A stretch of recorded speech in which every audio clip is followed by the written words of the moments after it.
Dicen que hay un sonido que viaja en la noche, que se arrastra con el viento junto a los ríos, un lamento que ha helado la sangre de generaciones. Hoy vamos a adentrarnos en la leyenda de La Llorona, pero no solo para contar otra historia de fantasmas, no, vamos a desentrañar la tragedia que dio a luz al monstruo. Y esa es la primera regla, la advertencia que se susurra de padres a hijos, porque en el eco de su pena se esconde un peligro muy, muy real que todavía hoy acecha en la oscuridad. Bien, vamos a meternos de lleno en esto. Para entender el horror de verdad, primero tenemos que entender la caída, el momento exacto en que una mujer llamada María lo perdió absolutamente todo, empezando por sí misma. Todo esto empieza con una promesa de felicidad. María no era un espectro, era una mujer de carne y hueso, cuya belleza era tan famosa como el sol que bañaba las plazas de su pueblo. Una vida que, en principio, parecía destinada a la luz. Pero, en un mundo de barreras sociales imposibles de cruzar, el destino tenía otros planes. Se enamoró, y se enamoró perdidamente de un hombre de una clase social muy superior. Tuvieron hijos, y por un tiempo aquello pareció un cuento de hadas. Pero la clave de todo es esta. Para él, ella nunca fue más que un capricho. La abandonó de la forma más cruel para casarse con alguien de su propio estatus, destrozando su mundo y plantando la semilla del odio. Y es aquí, justo aquí, donde la historia da un giro del que ya no hay vuelta atrás. Pasamos de la tristeza a la locura, de una mujer traicionada a un acto que la condenaría para toda la eternidad. Este es el momento en que se pierde toda la humanidad. El dolor de María se transformó, se pudrió, hasta convertirse en una furia ciega. Ya no buscaba amor, ni siquiera anhelaba justicia. En su mente rota solo había un objetivo: devolverle a ese hombre un dolor tan profundo como el suyo, un dolor que nunca, jamás pudiera olvidar. Y su venganza tomó la forma más terrible que se pueda imaginar.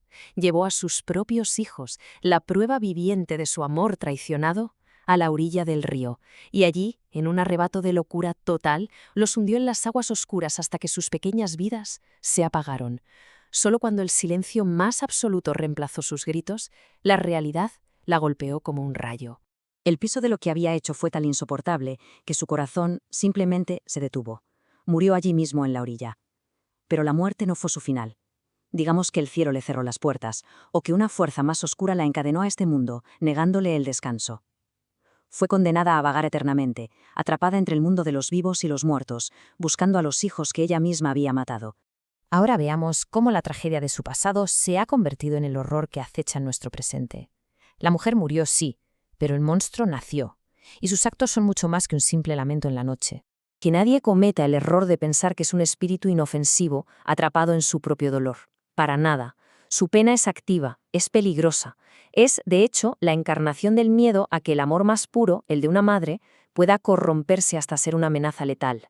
Lo que vemos aquí es casi como un expediente paranormal, porque detalla su amenaza con una precisión, casi clínica. No solo llora, actúa, y sus actos son muy específicos. Primero, el rapto. En su eterna confusión, se lleva a niños que andan cerca del agua. Segundo, el rostro. Algunas versiones advierten de que bajo su velo no hay una mujer, sino una calavera de caballo que te rompe la mente.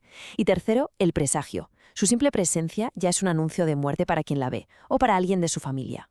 Y claro, todo esto nos lleva a la pregunta del millón. Si la leyenda es real, si su lamento te encuentra en una noche solitaria, ¿cómo se sobrevive a ese encuentro? Imagina la escena un momento. Estás cerca de un río, es tarde, y de repente ese grito desgarrador rompe el silencio. ¿Qué haces?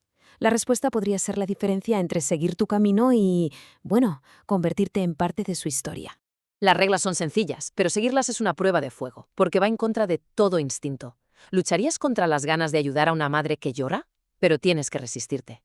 Primero, no mires atrás. Nunca. La curiosidad aquí es una trampa mortal.